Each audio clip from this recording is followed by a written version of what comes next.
ഞാനുള്ള school of international സ്റ്റഡീസിലെ രണ്ടാമത്തെ ബ്ലോക്കിലാണ്.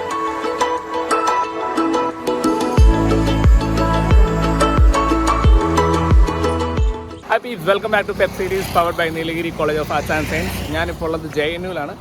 ഡൽഹിയിലെ ഏറ്റവും പ്രസ്റ്റീജിയസ് ആയിട്ടുള്ള നമ്മൾ ഏറ്റവും കേട്ട് പരിചയമുള്ള ജവഹർലാൽ നെഹ്റു യൂണിവേഴ്സിറ്റിയിലാണ്. മെയിൻ ഗേറ്റ് വഴി ഞാൻ കയറി കുറച്ച് നടന്നുകൊണ്ടിരിക്കുകയാണ് ക്യാമ്പസിലേക്ക്. മെയിൻ ഗേറ്റ് നമുക്ക് വ്ളോഗ് ചെയ്യാൻ പറ്റില്ല, അവിടെ സെക്യൂരിറ്റി ഒക്കെ ഉള്ളതുകൊണ്ട്. പിന്നെ ഞാനിങ്ങോട്ട് ഓട്ടോ വെച്ച് കയറി അകത്തെത്തി. ഞാനിപ്പോൾ അകത്തേക്ക് നടന്നുകൊണ്ടിരിക്കാം. നമുക്കെല്ലാവർക്കും കേട്ട് പരിചയമുള്ള ഒരുപാട് പേര് മലയാളികൾ പഠിക്കുന്ന, അതായത് ഭയങ്കര ഫേമസ് ആയിട്ടുള്ള JNU, ഇപ്പോൾ ഭയങ്കര കോൺട്രവേഴ്ഷ്യൽ ആയിട്ട് നിൽക്കുന്ന JNUവിലാണ് ഞാനിപ്പോൾ ഉള്ളത്. ലെറ്റ്സ് സീ ബാക്കി എന്തൊക്കെയാണ് അവിടെ ഉള്ളത് കാണിച്ചു തരാം. അകത്തേക്ക് പോകുന്ന വഴി നല്ല ഭംഗിയുള്ള വഴിയാണ്. ഇങ്ങനെ രണ്ട് സൈഡിലും പൂവൊക്കെ ആയിട്ട് നല്ല റോഡും സൈഡിൽ ക്യാൻറ്റീൻസും. JNUവിലേക്ക് എത്താനുള്ള എളുപ്പവഴി മെട്രോ സ്റ്റേഷനാണ്, മുണ്ട്രിക്ക മെട്രോ സ്റ്റേഷൻ. അത് മജന്ത ലൈനിലുള്ളത്. ജനക്പൂരി വെസ്റ്റ് സൈഡിലേക്ക് കയറി മുണ്ട്രിക്ക ഇറങ്ങി കഴിഞ്ഞാൽ നമുക്കൊരു ഡയറക്റ്റ് ഓട്ടോ ഇവിടെ കിട്ടും. നടക്കാനാണെങ്കിൽ കുറച്ചേ ഉള്ളൂ, പക്ഷേ ഓട്ടോ വന്നാൽ പെട്ടെന്ന് ഇവിടെ എത്താൻ പറ്റും. അങ്ങനെ നമ്മൾ JNUവിൽ എത്താം. പിന്നെ ഈ ക്യാമ്പസിനകത്തേക്ക് പിന്നെ നടക്കണം. ഓട്ടോ ഉള്ളിൽ വരെ പോവും. ഞാൻ പിന്നെ നടന്നതൊന്നും കാണാൻ വേണ്ടിയിട്ട് ആദ്യം ഗേറ്റിനോട് തന്നെ ഇറങ്ങിയിട്ട് ഇങ്ങോട്ട് നടന്നു. ഒരു ഫസ്റ്റ് ഇംപ്രഷൻ പറയുകയാണെങ്കിൽ ജാമ്യനെ പോലെ തന്നെ നമ്മളൊരു ടൗണിൻ്റെ സെൻട്രലിലുള്ള ക്യാമ്പസ് ആണെങ്കിൽ കൂടി കയറുമ്പോൾ തന്നെ നിറച്ച് മരങ്ങളും പൂക്കളും സൈഡിലൂടെ വണ്ടി പോകുന്നു. അതല്ലാതെ ഇത് മെയിൻ റോഡാണ് ക്യാമ്പസിലേക്കുള്ളത്. അതല്ലാതെ വേറെ ഒരു എന്താ പറയുക ബഹളങ്ങളൊന്നുമില്ല. നമ്മൾ പുറത്ത് എന്താ നടക്കുന്നത് നമുക്കറിയില്ല. പിന്നെ അടുത്തൊക്കെ ഇവിടെ ലെഫ്റ്റ് സൈഡിലൊക്കെ ഉള്ളത് റെസിഡൻഷ്യലാണ്. അവിടെ സൈഡിൽ കുറേ ക്യാൻറ്റീൻ കാര്യങ്ങളൊക്കെ ഉണ്ട്. നമ്മൾ മെയിൻ ബ്ലോക്കിലേക്ക് എത്തിയില്ല. ഇവിടെ ഇതിനുള്ളിൽ തന്നെ കുറേ ബസ് സ്റ്റോപ്പുകളുണ്ട്. ഇപ്പോൾ തന്നെ ഒരു 4 ബസ് സ്റ്റോപ്പ് ഞാൻ കണ്ടു കഴിഞ്ഞു. ഇങ്ങനെ അകത്തേക്ക് പോയി നോക്കാം. അവിടെ ചെന്ന് നമ്മൾ കുറച്ച് മലയാളി ഫ്രണ്ട്സിനെ മീറ്റ് ചെയ്യാനുണ്ട്. അവിടുത്തെ ചോദിക്കാണ്ട് എങ്ങനെയാണ് ക്യാമ്പസ്, ഇവിടുത്തെ കാര്യങ്ങൾ, എങ്ങനെയാണ് സ്റ്റുഡൻസ്, ഇവിടുത്തെ പൊളിറ്റിക്സ്, അല്ലെ പിള്ളേർ ഇൻവോൾവ്മെന്റ്, അതൊക്കെ നമുക്ക് അറിയാം. ഇതൊരു എന്താ പറയുക സെന്റർ ഓഫ് ഡൽഹി എന്ന് പറയുന്ന ഒരു ലൈക്ക് 3 ക്യാമ്പസ് ആണല്ലോ. JNU, ഡൽഹി യൂണിവേഴ്സിറ്റി, ജാമ്യ, ഇതൊക്കെയാണ് ഡൽഹിയിലെ മെയിൻ യൂണിവേഴ്സിറ്റികൾ. അപ്പോൾ അതിൽ വൺ ഓഫ് ദ സെന്ററിലാണ് നമ്മളുള്ളത്. Let's see.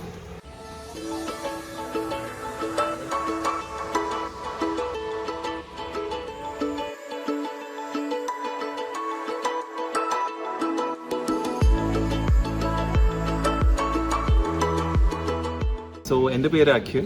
ഞാനിവിടെ ഫൈനൽ ഇയർ PhD ആണ് ഹിസ്റ്ററിയിൽ. അപ്പോൾ ഇപ്പം നമ്മൾ നിൽക്കുന്നത് SSS1 എന്ന് പറയുന്ന സ്കൂൾ ഓഫ് സോഷ്യൽ സയൻസിന്റെ 3 ബിൽഡിങ്സ് ഒന്നാമത്തെ ബിൽഡിംഗ്. സോ ഈ ബിൽഡിങ്ങിന് പ്രാധാന്യം എന്താണെന്ന് വെച്ചാൽ ബാക്കി 2 ബിൽഡിങ്സ് റിലേറ്റീവ്ലി ന്യൂ ആണെങ്കിലും പഴയ ഓൾഡ് JNU എന്ന് പറയുമ്പോൾ ഈ ബിൽഡിംഗ് ആണ് എല്ലാവർക്കും ഓർമ്മ ഇങ്ങനെ ഐഡന്റിഫൈ ചെയ്യുക.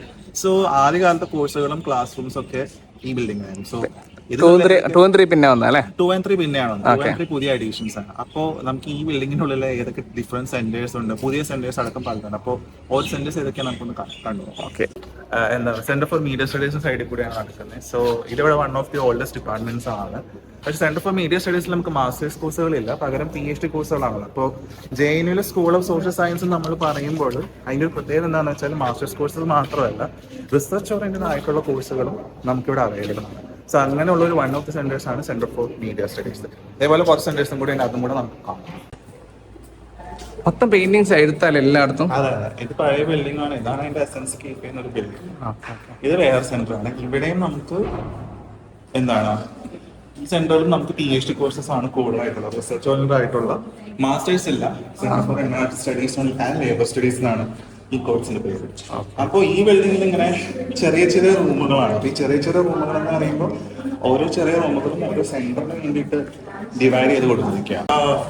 മോസ്റ്റ് ഓഫ് ദി ആൾക്കാരും JNUവിൽ തന്നെ പഠിച്ച ആൾക്കാരാണ്. ഇപ്പൊ നമ്മുടെ JNU ഫാക്കൽറ്റി എന്ന് പറയുമ്പോൾ തന്നെ ഇപ്പൊ centre for informal sector and labour studies എന്ന് ഇക്കണോമിക്സിന്റെ വേറൊരു സബ്സെക്ഷൻ ആണ്. അപ്പൊ ഇങ്ങനെ ഇക്കണോമിക്സിലും സോഷ്യൽ സയൻസസിലും ഉള്ള സബ്സെക്ഷൻസ് ഒക്കെ നമുക്ക് ഇവിടെ അവൈലബിൾ ആണെന്നുള്ളതാണ്. അതായത് റിസർച്ച് ചെയ്യുമ്പോൾ നമ്മളൊരു പെർട്ടിക്കുലർ സബ്ജക്റ്റിലേക്ക് പറയുന്നതല്ല, പക്ഷേ ഒരു പർട്ടിക്കുലർ ഏരിയയിൽ ഫോക്കസ് ചെയ്തിട്ട് നമുക്കത് ചെയ്യാം. ദാറ്റ് ഇസ് വാട്ട് എന്താണ് ഈ JNU എന്ന് പറയുമ്പോൾ, അതായത് what makes JNU is that ഇവിടെ BMA മാത്രമല്ല റിസർച്ച് ഓറിയന്റഡ് ഇത് വളരെ റിസർച്ചിന് ഇമ്പോർട്ടൻസ് കൊടുക്കുന്ന ഒരു സെന്ററും കൂടെയാണ്. അത് അതിന്റെ ചില ആൾക്കാർ കൂടുതലും PhD-ക്കാണ് JNU ഓഫർ ചെയ്യുക, അതല്ലേ? PG-ക്ക് ഓഫർ ചെയ്താലുള്ള എന്താ എന്തെങ്കിലും നമുക്ക് പറ്റിയ കോഴ്സില്ല. ഇപ്പൊ സെന്റർ ഫോർ നമ്മൾ പോകുന്ന ഒരു സെന്റർ എന്ന് പറയുന്നത് ഫിലോസഫിയാണ്. അപ്പൊ അവിടെ MA ഫിലോസഫി അല്ലെങ്കിൽ അങ്ങനെയുള്ള സെന്റേഴ്സ് ഉണ്ട്. അപ്പോൾ MAക്ക് നമ്മൾ ഇവിടെ വന്നു കഴിഞ്ഞാൽ ഓരോ ഡിപ്പാർട്ട്മെന്റിന്റെയും ഒരു ഗുണം എന്താണെന്ന് വെച്ചാൽ ലൈക്ക് നമ്മൾക്ക് കിട്ടുന്ന ട്രെയിനിങ് അത് നാട്ടിലത്തെ ട്രെയിനിങ്ങിൽ നിന്ന് വളരെ വ്യത്യസ്തമാണ്. അതായത് നമ്മൾ we will be introduced to different എന്താ പറയുക റീഡിങ്സ്, അതുപോലെ തന്നെ ഈ ഒരു ഡെയിലി കൾച്ചറിൽ വരുമ്പോൾ നമ്മൾ വായിക്കുന്ന ആദ്യം വരുമ്പോൾ നമുക്ക് നല്ല ബുദ്ധിമുട്ടായിരിക്കും. കാരണം നമ്മൾ പഠിച്ച് ശീലമില്ലാത്ത ചില സാധനങ്ങളൊക്കെയാണ് നമുക്ക് വരിക. അപ്പൊ കുറേ റീഡിങ്സ് വായിക്കാൻ കിട്ടുമ്പോൾ ചിലപ്പോൾ നമ്മൾ ഉണ്ടാക്കാൻ പോകാം. പക്ഷെ അങ്ങനെയൊക്കെ വരുമ്പോഴും ജൈനിന്റെ ഒരു ഗുണം എന്താണെന്ന് വെച്ചാൽ Jain will always include you. നമുക്ക് ആൾക്കാരോട് സംസാരിച്ചിട്ട് ഇപ്പൊ ഞാൻ ഹിസ്റ്ററിയിലാണ്. ഹിസ്റ്ററിയിലാകുമ്പോൾ എന്താ ഗുണം എന്ന് വെച്ചാൽ ഹിസ്റ്ററിയിൽ നമുക്ക് ഈ പിന്നോക്കം നിൽക്കുന്ന കുട്ടികൾക്ക് വേണ്ടി ടീച്ചേഴ്സ് തന്നെ എക്സ്ട്രാ ക്ലാസ്സുകൾ എടുത്തോളൂ. റീഡിങ്സ് എങ്ങനെ വായിക്കണം എന്നുള്ളത്. സോ ഇത് ഹിസ്റ്ററി മാത്രമല്ല, ബാക്കി എല്ലായിടത്തും ഇങ്ങനെ സാധനം. ഇത് സോഷ്യൽ സയൻസ് സെന്റർ വരുന്നതാണ്. സോഷ്യൽ സയൻസ് സെന്റർ വരുന്നതാണ്. CSRD-ലാണ് ആക്ച്വലി എന്താ പറയാ ഈ പറയുന്ന ഒരു കാർട്ടോഗ്രഫി, ജോഗ്രഫി തുടങ്ങിയ സബ്ജക്ട്സ് CSRD-ലാണ് വരാം. അപ്പോൾ CSRD എടുത്ത് വൺ ഓഫ് ദി അഡ്വാൻസ്ഡ് ആയിട്ടുള്ള മോസ്റ്റ് അഡ്വാൻസ്ഡ് ആയിട്ടുള്ള ഡിപ്പാർട്ട്മെന്റ്സിൽ ഒന്നാണ്. അപ്പൊ ഇവിടെ ഇതിന് BA ഇല്ലല്ലോ, MA അല്ലേ ഉള്ളൂ? ഇവിടെ MA ഉള്ളൂ. ഈ ഏരിയയിൽ ലാബ്സും സാധനങ്ങളൊക്കെയാണ്. ഇതിന് മീനെയാണ് സെന്റർ ഫോർ ഹിസ്റ്റോറിക്കൽ സ്റ്റഡീസ് വരുന്നത്. CHS-ന്റെ ഇതെന്താണെന്ന് വെച്ചാൽ അവിടെ MA ഹിസ്റ്ററി ഉണ്ടെങ്കിലും MA ഹിസ്റ്ററി നമുക്ക് 3 സ്പെഷ്യലൈസേഷൻസ് എടുക്കാം. Ancient, medieval, modern. അപ്പോൾ ഓരോ കോഴ്സിനും ഈച്ച് ഒരു അറൌണ്ട് 40 to 60 ആണ് സ്ട്രെങ്ത് വരും.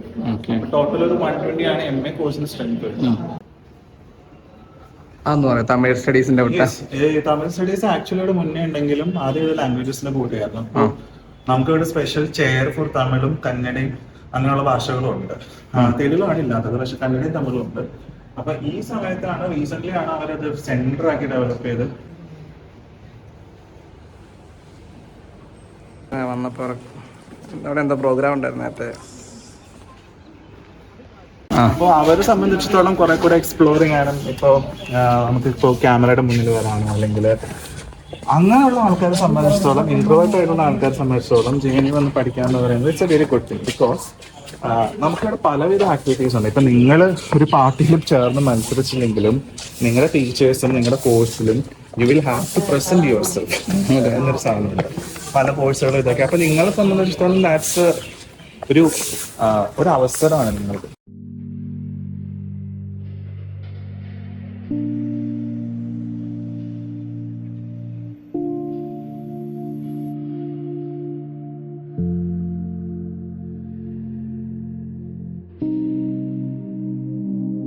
BA കോഴ്സുകൾ കൂടുതലുള്ളത് സ്കൂൾ ഓഫ് ലാംഗ്വേജസിലാണ്. അല്ലെങ്കിൽ BA-ക്ക് അഡ്മിഷൻ ആയിട്ട് കുട്ടികൾ വരുന്നത് BA ഫോറിൻ ലാംഗ്വേജസിലൂടെ ഇതിലാണ്.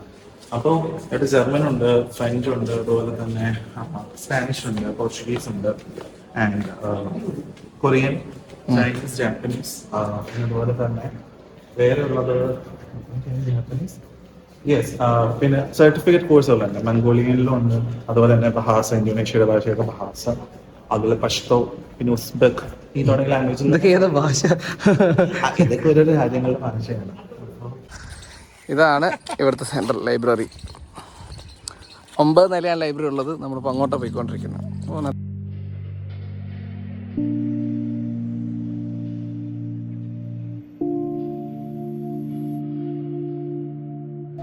ലൈബ്രറിയുടെ അകത്തുള്ള ലിഫ്റ്റ് എല്ലാ മേളിലും ആളുണ്ടാവും.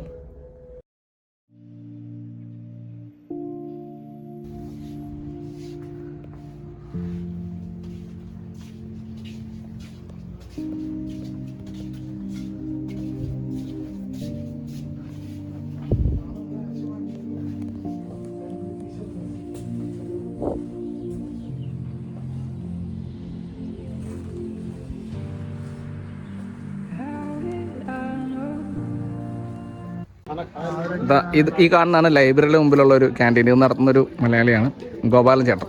ഗോപാലൻ ചേട്ടൻ്റെ ക്യാൻറ്റീനാണിത്. ഈ കാണുന്നത് എല്ലാവരും ഇവിടെ നിന്ന് ഭക്ഷണം കഴിക്കണം. ഇപ്പം ഞാൻ അവിടെ നിന്ന് ലഞ്ച് കഴിച്ചു. നല്ലൊരു ചോറും നല്ല ഫിഷ് ഫ്രൈയും, നമ്മൾ നാട്ടിൽ കിട്ടുന്ന അതേ ഫ്രൈ കഴിച്ചു.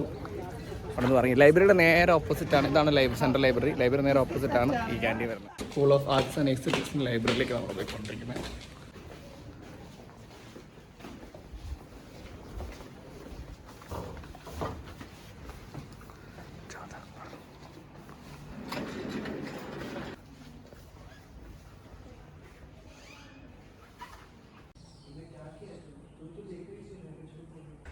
JNU-യിലൂടെ ഞാനിങ്ങനെ വീണ്ടും നടന്നുകൊണ്ടിരിക്കുമ്പോൾ ഇതാണ് ഞാനെത്തി ജവഹർലാൽ നെഹ്റുവിൻ്റെ സ്റ്റാച്യുവിൻ്റെ പുറകിലെത്തിയിരിക്കുന്നു. This is Jawaharlal Nehru.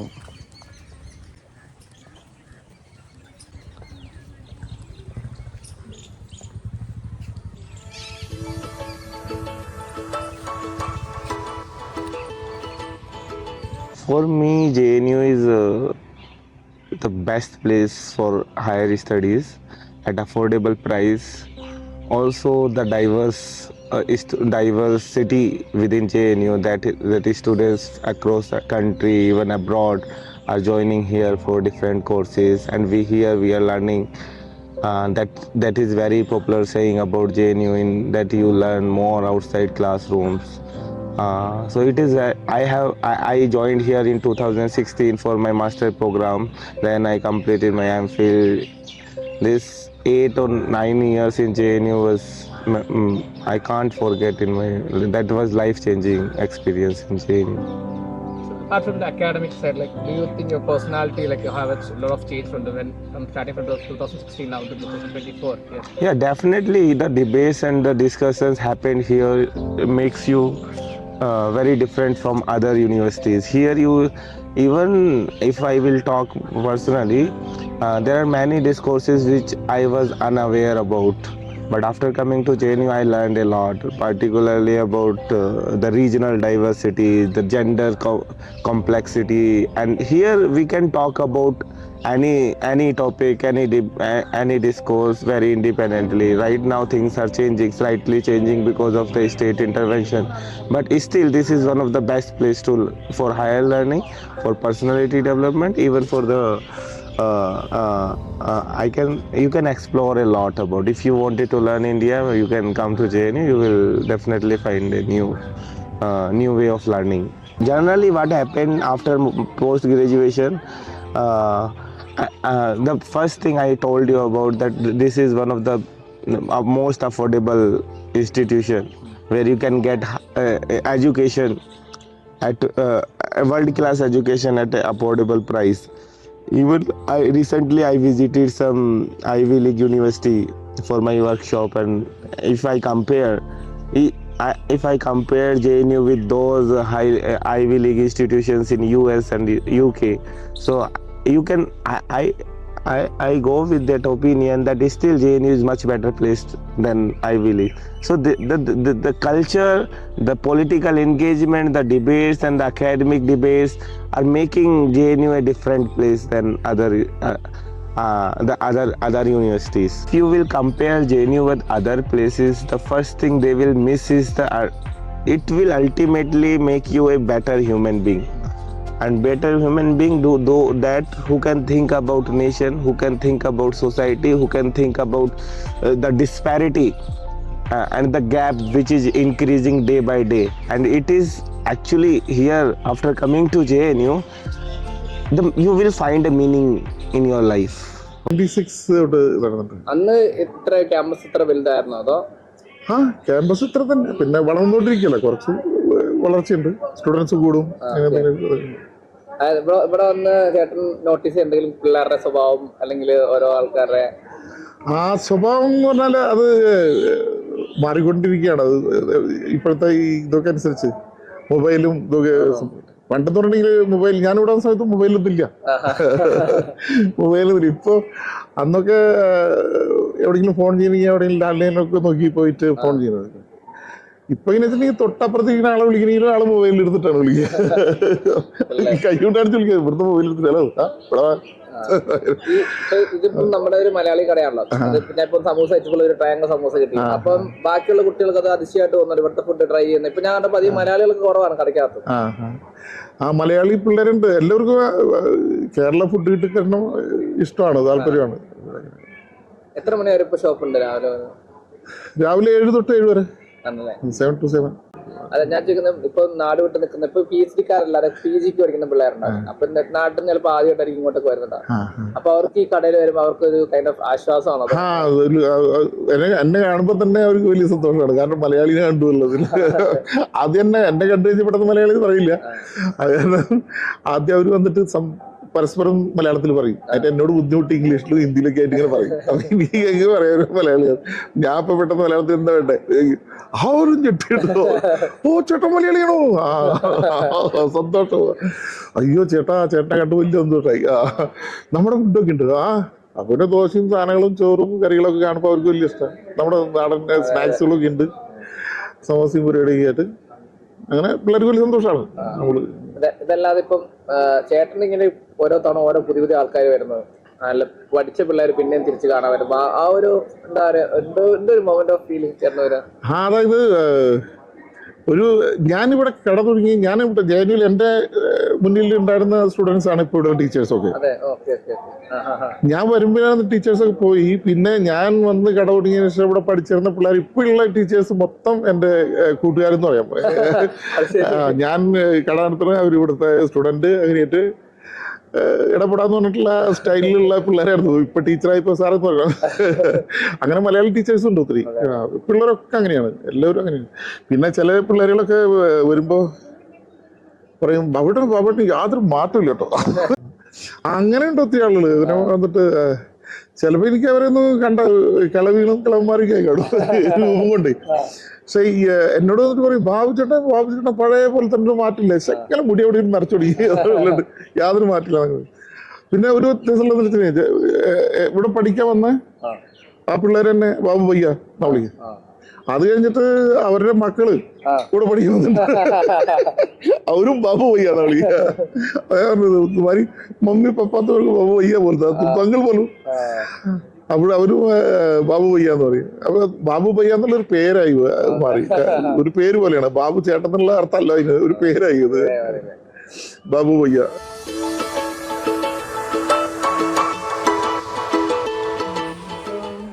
ജെഎൻയുവിലെ കാഴ്ചകൾ നമുക്ക് ഇഷ്ടപ്പെട്ടു വിചാരിക്കുന്നു. ഡിപ്പാർട്ട്മെന്റുകളും കോഴ്സുകളൊക്കെ ഏതൊരു ധാരണയെന്ന് മനസ്സിലായി. ഇത് കണ്ടു തീർക്കും, ഒരു ദിവസം പോരാൻ മുഴുവൻ നടത്ത് കുറേ കാണാനുണ്ട്. ഇപ്പം ഞാൻ പോകുന്നത് ഇവിടുത്തെ ഒരു മെൻസ് ഹോസ്റ്റലിലേക്കാണ്. അവിടെ ഒരു ഇഫ്താർ വരുന്നുണ്ട്, അപ്പോൾ അതൊന്ന് ഷൂട്ട് ചെയ്യാൻ വിചാരിക്കുന്നു.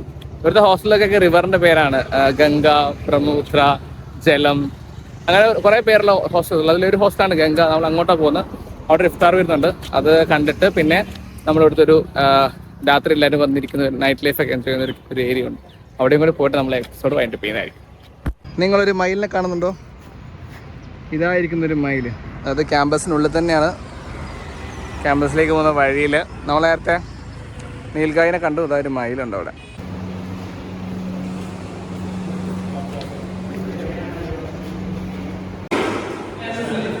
ഇവിടുത്തെ ഗംഗാ ഹോസ്റ്റലിലെ ഇഫ്താർ വിരുന്നാണ് നിങ്ങൾ കണ്ടുകൊണ്ടിരിക്കുന്നത്. എല്ലാവരും സമയമാവാറായി, എല്ലാം റെഡി ആയിരിക്കുകയാണ്. ഇവിടെ ഗംഗാ ഹോസ്റ്റലിലെ നോമ്പുറയാണ് അവിടെ. ഇവിടെ ഡെയിലി നോമ്പുറ ഉണ്ട് നിങ്ങളിവിടെ തന്നെ? അതെ 30 ദിവസം ഇവിടെ തന്നെ ഉണ്ടാവും അല്ലേ? അപ്പൊ ഇതുപോലെ എല്ലാ ഹോസ്റ്റലിലും ഉണ്ടോ ഡെയിലി? അതെ എല്ലാ ഹോസ്റ്റലും. എത്ര ഹോസ്റ്റലുണ്ട് ഇവിടെ? ഇവിടെ 17 ഹോസ്റ്റലുണ്ട്. അതിനകത്ത് ബോയ്സ് ഹോസ്റ്റലുണ്ട്, ഗേൾസ് ഹോസ്റ്റലുണ്ട്, പിന്നെ കോയിഡായിട്ടും ഒരു 4 ഹോസ്റ്റലുണ്ട്. പിന്നെ അതിനകത്ത് 30 ദിവസം നോമ്പുറ ഉണ്ടാവും. ഇത് സ്റ്റുഡൻസ് തന്നെ കണ്ടക്ട് ചെയ്യുന്നതാണ്, അവര് സ്വന്തമായിട്ട് റിസ്കില്. അല്ല, ഇത് ഈ ഹോസ്റ്റൽ എങ്ങനെ കൊടുക്കാതെ ഡിപ്പാർട്ട്മെന്റ് സ്കൂൾ വൈസ് ആണോ അതോ? അങ്ങനെയല്ല, അത് ഹോസ്റ്റൽ അലോട്ട് ചെയ്യാൻ ഇവിടെ ഒരു അതോറിറ്റി ഉണ്ട്, IH എന്ന് പറയുന്നത്. അപ്പം DOS, ഡീൻ ഓഫ് സ്റ്റുഡൻസ്, അവരാണ് അലോട്ട് ചെയ്യുന്നത്. നമുക്ക് അഡ്മിഷൻ കിട്ടിയതിന് ശേഷം അവർ അലോട്ട് ചെയ്യുക. കോവിഡൊക്കെ എങ്ങനെ വെറുതെ റാൻഡം ആയിട്ട് നടത്തുമോ? കോവിഡ് എന്ന് പറഞ്ഞാൽ 2 സെക്ഷൻ ആയിരിക്കും, ബോയ്സ് വിങ്ങും അതുപോലെ ഗേൾസ് വിങ്ങും. മെസ്സ് ഇതിപ്പോ നിങ്ങൾ അവിടെ വർക്ക് നടക്കുന്നതുകൊണ്ടാണ് മിക്സ് ആക്കിയത്, അല്ലെങ്കിൽ സെപ്പറേറ്റ് ആണ്. ഇതിപ്പോ ഗേൾസ് ഹോസ്റ്റലാണ്, ഇവിടെ ഗേൾസ് മാത്രം ഉണ്ടാവും. ഇപ്പൊ ഞങ്ങളുടെ ജലത്തിന്റെ അടുത്തുള്ള ബോയ്സ് ഹോസ്റ്റലിൽ അവിടെ റെനോവേഷൻ വർക്ക് നടക്കുന്നതുകൊണ്ട് ഞങ്ങൾ അങ്ങോട്ടാക്കി. ഞാനിപ്പോ ജെഎൻയുവിന്റെ ഉള്ളൊരു ഹോസ്റ്റലാണ് ജലം എന്ന് പറഞ്ഞാൽ നമ്മുടെ ലത്തീഫായി കൂടെ ഉണ്ട്. എങ്ങനെയാ എല്ലാവർക്കും റൂമാ സാധാരണ? അല്ല, ഇവിടെ ശരിക്കും ഡുവൽ ഷെയറിംഗ് റൂമുകളാണ്.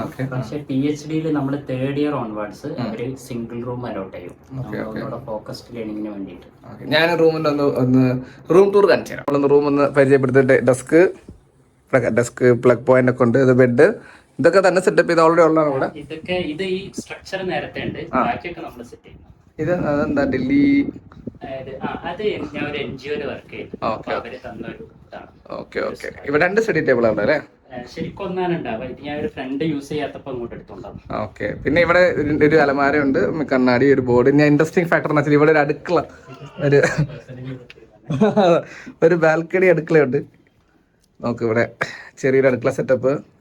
ഇവിടെ ഒരു ബാൽക്കണി അല്ലേ? ഇത് രാവിലെ രാവിലെ നല്ല വ്യൂ ആയിരിക്കും ഇവിടെ അല്ലേ? നല്ല view ആണ്. ഇവിടെ മയിലും ഒക്കെ വരും. നേരത്തെ മയിൽ ഞങ്ങൾ കണ്ടിരുന്നു. അവിടെ ഒരു ബാസ്കറ്റ് കോർട്ട് ഉണ്ട്. ഇതെങ്ങനെ ഒന്ന് പറയും, ഇവിടെ എന്താണ് പരിപാടി എന്നിട്ട്? ഇവിടെ എന്താന്ന് വെച്ച് കഴിഞ്ഞാല് നമുക്ക് മിക്ക റൂമുകൾക്കും ഒരു ബാൽക്കണി ഉണ്ടാവും. അപ്പം ബാൽക്കണി ഒക്കെ നമുക്ക് ഇഷ്ടമുള്ള പോലെ സെറ്റ് ചെയ്യാം. അപ്പൊ ഞാൻ എന്റെ ഒരു പേഴ്സണൽ ആവശ്യത്തിന് വേണ്ടിയിട്ട് ചെറിയൊരു അടുക്കള പോലെ സെറ്റ് ചെയ്താണ്. എനിക്ക് ഫുഡൊന്നും അങ്ങനെ കഴിക്കാൻ കഴിയില്ല. അങ്ങനെ ചെയ്തേ ഉള്ളൂ. ഓരോരുത്തരും അവരുടെ ഇഷ്ടം പോലെ ചെയ്യും. ചിലര് ബാൽക്കണി സോഫയൊക്കെ ഇട്ട് അങ്ങനെ എന്തും ചെയ്യാം, നമ്മുടെ ഇഷ്ടമാണ്. അതെ അല്ലേ? ഓക്കെ. ഇത്ര ഫ്രീഡം വേറെ എവിടെ കിട്ടും? ഓക്കെ, ഇത് ജയഗിനുവിൻ്റെ അകത്തുള്ളൊരു ഹെൽത്ത് സെന്റർ. മെയിൻ ഇത് ജയനിൻ്റെ ഉള്ളിൽ സർവീസ്. നമ്മൾ രാവിലെ കാണിച്ച ബസ്സാണ്, അത് രാത്രി ഓടുന്നു. ഇപ്പം ഞാൻ പോയിക്കൊണ്ടിരിക്കുന്നത് ഇവിടെ ഒരു KC മാർക്കറ്റ് ഉണ്ട്, ഇതിനുള്ളിൽ തന്നെ മാർക്കറ്റിലേക്കാണ്. ജയനിൽ കുറച്ച് നൈറ്റ് ലൈഫിൻ്റെ വിഷ്വൽസ് നിങ്ങൾ കാണിച്ചിട്ട് വിചാരിക്കുന്നു. ഞാനിപ്പം ഗംഗ ഹോസ്റ്റലിൽ ഫുഡ് കഴിച്ചു. നല്ല അടിപൊളി ബിരിയാണി. അതിൻ്റെ കുറച്ച് വിഷ്വൽ എടുത്താൻ പറ്റില്ല, എല്ലാവരും ഭക്ഷണം കഴിക്കില്ല, പിന്നെ അതേ വീഡിയോ എടുത്താന്നില്ല. അത് ബിരിയാണി കഴിച്ചു. ഞാനിപ്പം ഇവിടുത്തെ ഒരു KC മാർക്കറ്റിലേക്ക് പോവാം. അത് കഴിഞ്ഞ് ഇവിടുത്തെ ഒരു വളരെ ഫേമസ് ഗംഗാ ധാബയുണ്ട്. ഗംഗാ ഹോസ്റ്റലിൻ്റെ ഓപ്പോസിറ്റുള്ളൊരു ധാബയാണ്, ഗംഗാ ധാബ എന്നാണ് എല്ലാം വിളിക്കുന്നത്. അവിടെ എല്ലാവരും രാത്രി വരുന്ന വർത്തമാനം പറയുന്നു. 2 മണി വരെ അവിടെ ഒരു ധാബയുണ്ട്. അപ്പോൾ അതിൻ്റെ ചുറ്റിപ്പറ്റി കുറേ ചർച്ചകളും സംസാരങ്ങളും പാട്ടും അങ്ങനെ മെല്ലെ ആക്റ്റീവായി വരുന്നുള്ളൂ. നമുക്ക് KC മാർക്കറ്റിൽ പോയിട്ട് ഗംഗാ ധാബയിൽ അവിടെ വിഷ്വൽ നിങ്ങളെ കാണിച്ചു തരാം. ആ കാണുന്നതാണ് JNUവിലെ KC മാർക്കറ്റ്. യെസ്, ആർച്ചയാണ് നമുക്ക് KC മാർക്കറ്റ് ഇവിടെ കാണിച്ചു വരുന്നത്. ആർച്ച പറ, ഇവിടെ എന്തൊക്കെയുള്ള KC മാർക്കറ്റിൽ? അത്യാവശ്യം യൂസ് വേണ്ട സാധനങ്ങളെല്ലാം ഉണ്ട്. സ്നാക്സ് ഐറ്റംസ്, ഫ്രൂട്ട്സ്, ബുക്ക്, അവിടെ ATM ഉണ്ട്. പിന്നെ സ്റ്റിച്ച് ചെയ്യുന്നുണ്ടോ? ഉണ്ടല്ലേ? അങ്ങനെ പുറത്തോട്ട് കൊണ്ടൊരു ആവശ്യമില്ല. അവിടെ അകത്ത് സലൂൺ ഉണ്ട്. നിങ്ങൾക്ക് ബ്യൂട്ടി പാർലർ ഉണ്ടോ അവിടെ? എന്താ KC market full form? Kamal complex എന്നാണ് ഫുൾ ഫോം. ഓക്കെ. അബ്ദുൽ കലാമിന്റെ പേരിലാണോ? ശരി. ഫാർമസീസ് ഉണ്ട്. എന്താ അവിടെ ബുക്ക് സ്റ്റാൾ, സ്റ്റേഷനറി ഐറ്റംസ് ഉണ്ട്. അതാ അവിടെ കഫേ ഉണ്ട്. അവിടെ ഗ്രോസറി ഷോപ്പുണ്ട്. ഇതിനകത്തോ